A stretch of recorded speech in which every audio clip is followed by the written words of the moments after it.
Okay, are we good? Yes. Okay. Station identification. You're required by the FCC to give your call sign or your station identification every 10 minutes and at the end of the communication. And the obvious exception is controlling RC aircraft because there's nobody listening except for a little radio. Um, it's recommended to use English if you're on phone. And the phonetic alphabet or a phonetic alphabet is encouraged but not necessarily required. Um,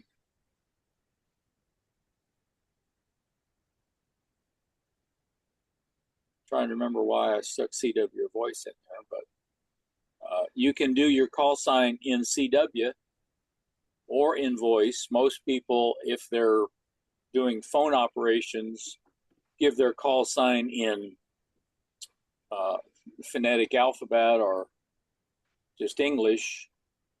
Uh, a lot of repeaters will do the call sign in Morse code. Huh. So when are you required to transmit your call sign?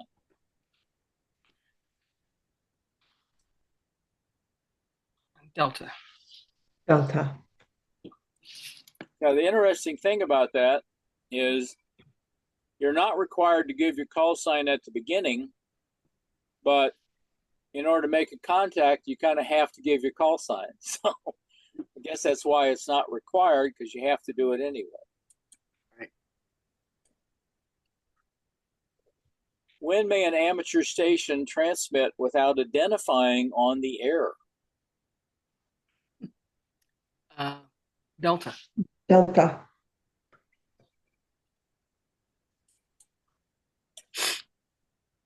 Yeah, even if you're testing, uh, you need to give your call sign.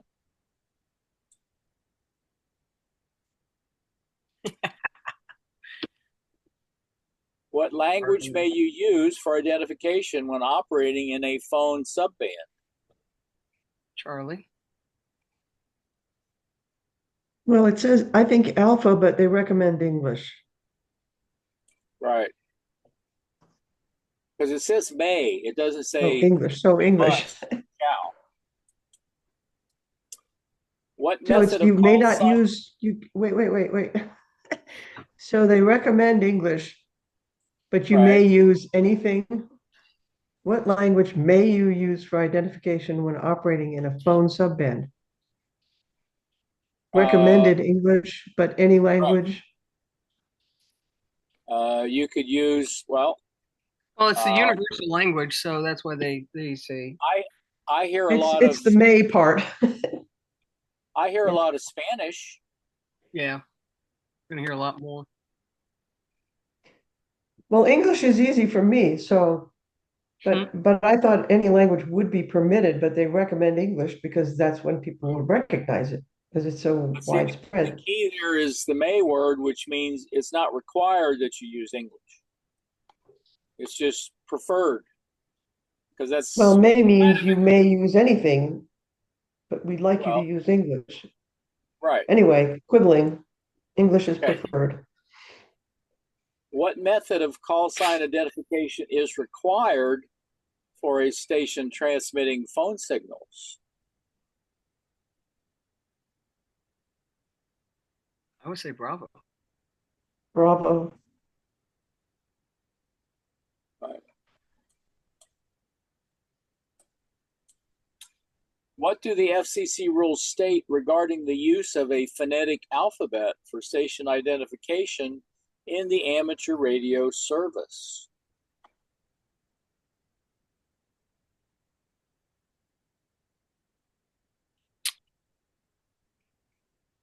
I want to say Bravo. Well, I'll go for alpha, but I don't know. Actually, in an emergency, you can Phonetic alphabet. use anything. Yeah, it is Encouraged, encouraged. not required, but encouraged. In some cases, you can use what's called a tactical call sign. I guess an example, there's, I guess this is like going to be the third year. There's a 10-kilometer, or excuse me, a 10-mile run over at the Cape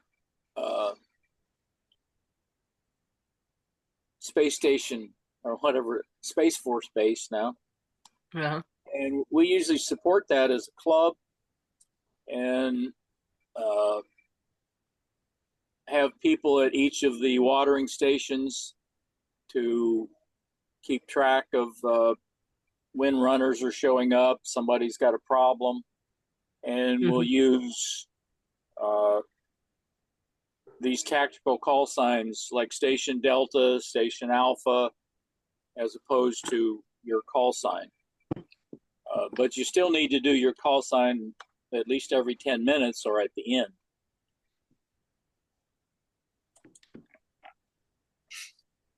So how often must you identify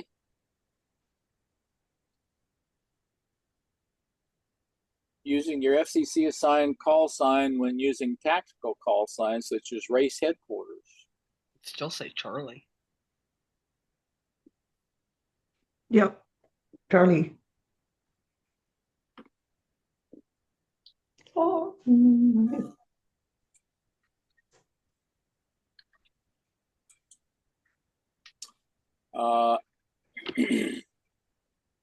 If you're operating remotely, and you've got, say, a radio in your car, or you've got a handy talkie with you in your car, you can use a kind of a subscript to identify that it's a different radio than your normal. And a lot of people just, do their call sign and say mobile. Sometimes with a slash, an alpha or a number, something like that. People that are operating out in one of these, in a park or something, doing QRP, will a lot of times designate their call sign, follow with a QRP to let people know that it's a low power transmission. Gotcha. Which of the following self-assigned indicators are acceptable when using a phone transmission?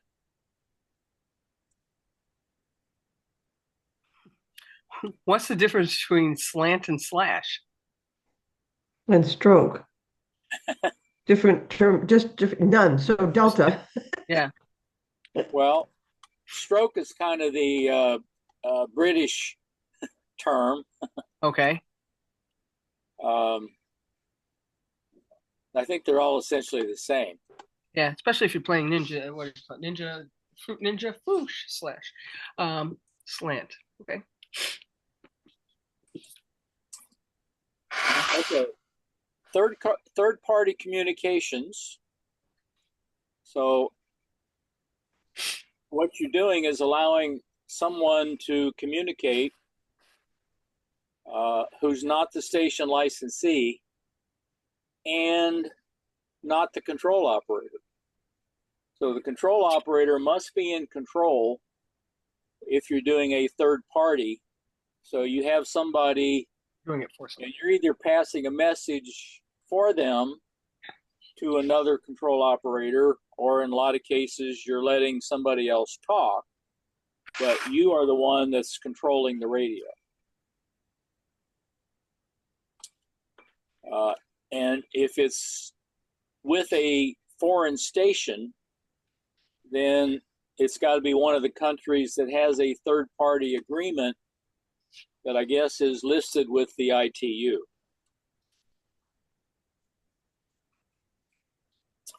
So what is the definition of third-party communications?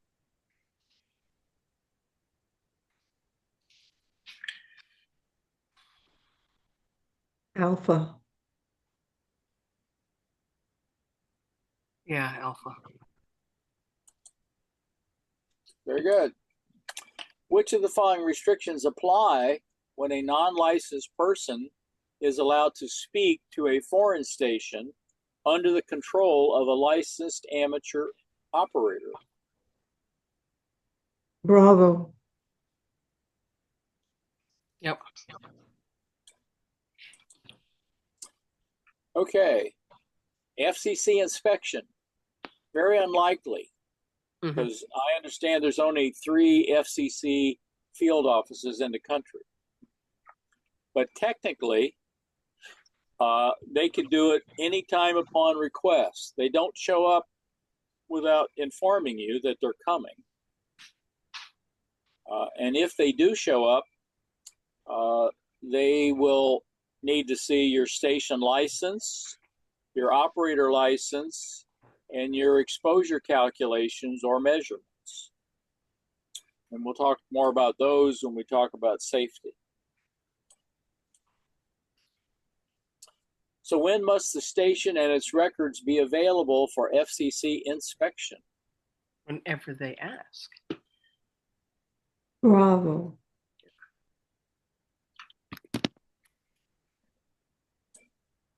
Bravo. Okay, so you do your call sign every 10 minutes, and at the end, either in CW or English, phonetic alphabet is encouraged. It's a lot easier to understand a call sign when it's phonetic. You don't have to do it if in the kind of exception where you're controlling a model aircraft. You can use tactical call signs, like during a race or something like that where you're monitoring it. You can add call sign indicators like, Whiskey 3 Romeo Delta Lima mobile, if I was in my car. Mm-hmm. Third-party communications, where you're sending a message from one control operator to another on behalf of the third party. The third party can actually be speaking, but the control operator has to be in control. Right. And if it's a foreign country, there has to be a third-party agreement. How do The you find FCC, out if the country has a third-party agreement? that's a good question. I don't know. I guess you would probably Google the ITU for third-party agreements. ITU.